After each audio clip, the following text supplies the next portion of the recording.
There's a saying in India that goes, all Indians love to honk.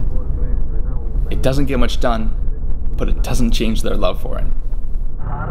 In this case, though, there's a very particular signal of respect that's happening behind the honks. What you can't see here is behind the bushes on this road are terrorists called Naxalites, armed with automatic rifles. They are not going to harm them. Oh. Otherwise they suspect us as a police. Oh. So we will be in danger. They're instructed to shoot at vehicles that do not honk to acknowledge their presence and their assumed control in this region of Bihar, India. Challenging them. You are telling that you want to develop nation. Why you are hiding in the forest? Come out. I'm traveling with GEMS, an outwardly Christian organization that is the only government or non-government group allowed to operate here. I asked why, and I heard a story of how they built a school for a village in the mountains controlled by the Naxalites, the first school that village had ever had for their children.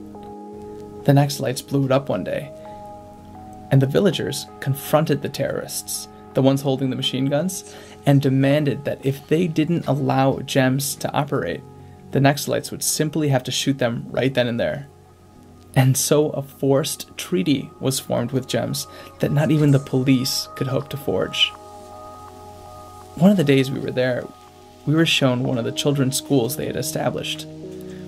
We were told we'd been shown that, plus a rescue center for women whose relatives forced them into prostitution for family income. While we were at the school, I inquired about that second stop. It felt like someone had sucker punched me when I was told that the two places were one and the same.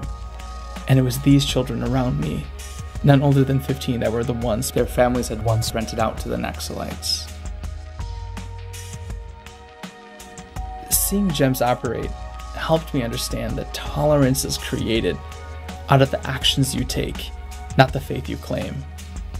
GEMS earns the right to operate and therefore finds respect amid differences in what they believe.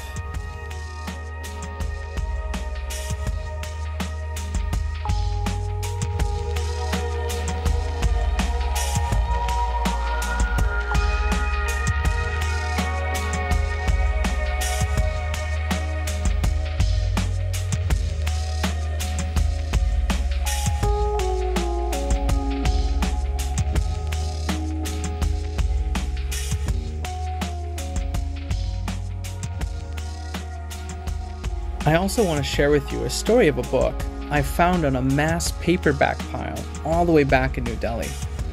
Called The City of Joy, the book details the hottest, most dense slum on earth. It so happens our travels took us to Kolkata, very near to the written about slum. And so one day I went out alone to try and find it. Getting closer to the location described in the paperback, I couldn't find it.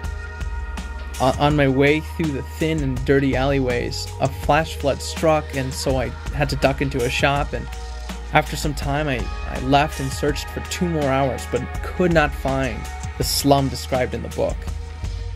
Heading home, I was past the same shop I had ducked into, and was greeted by the shop owner's son. I explained to him that I wasn't able to find the slum I had read about in the book and was heading home. The son apologized and wished me well. As I walked, suddenly I heard a noise of sliding metal and then a slamming stop. I wheeled around and the son was shutting down his shop. He ran over to me and said, "Come, I will take you."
children are amazing. They're often the redemption of any story, including these ones.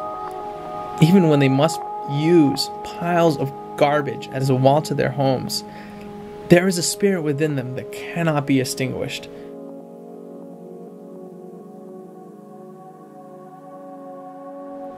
They see the hope in any situation. Maybe we can too.